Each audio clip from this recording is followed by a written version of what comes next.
Well, for more on this story, we're joined by our guest, a native of West Darfur, lives in exile here in Paris, Abdel Wahid Al-Nur, President. I president. am not in exile. I am only have a visa here. I am a freedom fighter. I am not in exile at all. Okay. Well, we'll be asking about your plans in a moment. I want to thank you for joining us. Okay. I'm Abdel not Wahid also, Al-Nur. also not Darfur movement. I am a founder and chairman of the Sudan Liberation Movement, not Darfur movement. I was about to say the Sudan Liberation Movement. Yes. Thank you for being with us. And our Chief International Affairs Editor, Robert Parsons. Rob, before we turn to Abdel Wahid Al-Nur, the street, we were asking ourselves the question last week, would they be able to resist when we, remember there was that curfew, that had nighttime curfew, they braved that. Today, there was no violence as the military tried to break up the sit-in outside army headquarters, but then quickly backpedaled. Yeah, they were just testing the waters. On Sunday, the military said that they would not use force. They called on people to leave the demonstration so that the Khartoum could return to normality. But today, when they attempted to push the issue and the demonstrators continued to resist, they backed off. There was no use of force. The military has said there will be no use of force. But we're reaching that point now where it's a real arms struggle. And the demonstrators have made it absolutely clear to the military council they're not going to go away. They're going to stay there and, as they put it, defend their accomplishments, defend their revolution. And they completely reject the military council. They reject its right to set the agenda in Sudan. They want to set the agenda. They said they're happy to have army representatives on their own civilian transitional government, but that's the way round it has to be, not the other way around. All right, and they've gotten endorsement, you might say, this Monday from the African Union, its body which is in charge of peace and security on the continent. And I'll quote what the Nigerian ambassador said. We demand, he's the chair of that group, we demand the handover of political authority to a consensually elected civil administration within a maximum of 15 days as of Monday. If this is not done, Sudan will be automatically suspended from the African Union. Yeah, I mean, that's very interesting and, reflects the way the African Union has been going over the last few years. It's made clear it wants to put an end to coups. It wants Africa as a continent to embrace democracy and democratic change, not leaders that are going to stay on forever and ever. So they've already made it clear a few days ago that they were backing a civilian transition. Today they made it absolutely clear, a message clearly directed at the military council, that the African Union is with the civilian demonstrators. It's time now to find a civilian administration, a transitional government that will include elements of the military so that the country can move forward to the creation of a new constitution and new elections, not in 2 years' time, but much sooner than that. All right, let's turn to Abdel Wahid Al-Nur, who is not in exile.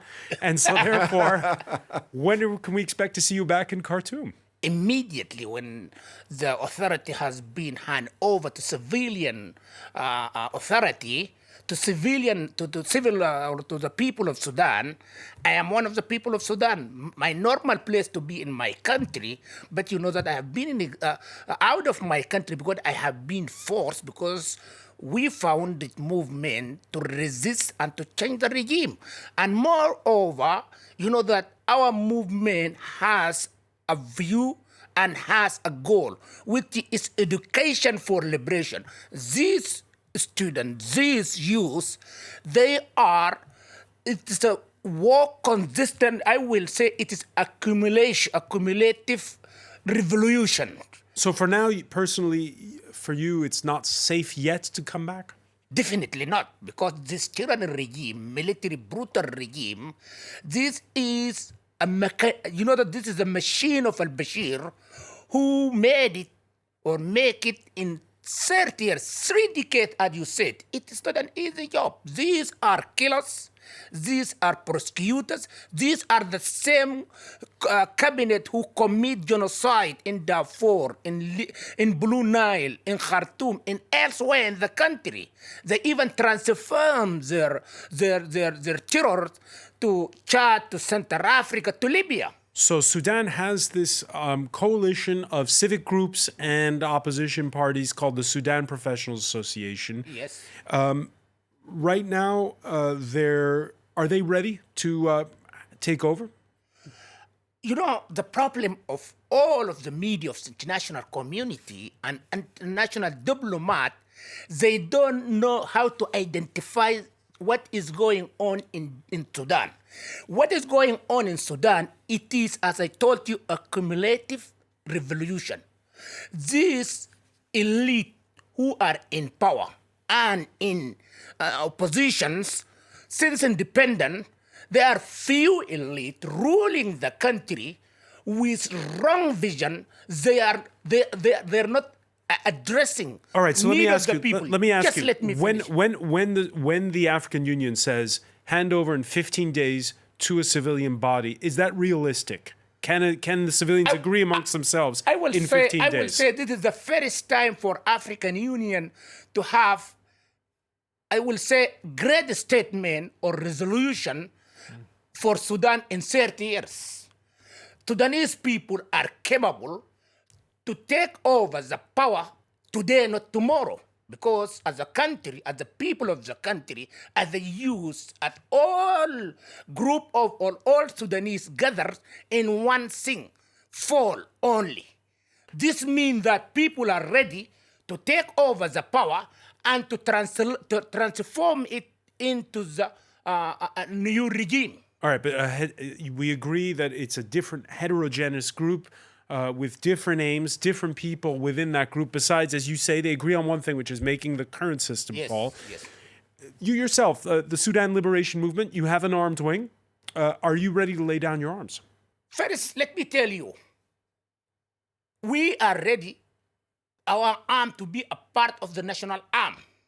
As you know that we call it security procedures. But Sudan is a country which has a very complex. The only one thing is to sit all of us together in one table to see our indifference and then form a transitional government to address certain issues. One, security of the people. Second, to address you know that we have millions of IDPs and refugees. These people have to go back home. We have an economic crisis. This is an emergency. We have how to rule the country. So it's too early to lay down arms. Who is going to rule the country? It's too early to lay down arms, is what you're saying. To let arms down is a transitional process. It is not an immediate process. But somebody has to have a monopoly over coercion, over arms. What you seem to be saying... We immediately, since this revolution started, we immediately declare clearly, in a high and clear voice, that we insist fire unilateral. So this is a big support to this peaceful demonstration, and we will continue. We will never use arms in order to set our agenda on the table. This will never happen. Just one simple question for you. If a civilian transitional government is set up, perhaps including members of the military, would your organization be prepared to recognize its authority? First, we are a part of Sudanese people. Our struggle is to transit the Sudan from a military government to a civilian government. We have to be a part of this discussion, and then we will recognize it. But to be very frank with you, we stated clearly, statement, we don't recognize any military authority in the government. The military has to hand over to civilian, to Sudanese people, and Sudanese people are capable to found a new government, which include transitional term and then fair and free election with a discussion among all of us as the Sudanese how to get out from this disaster.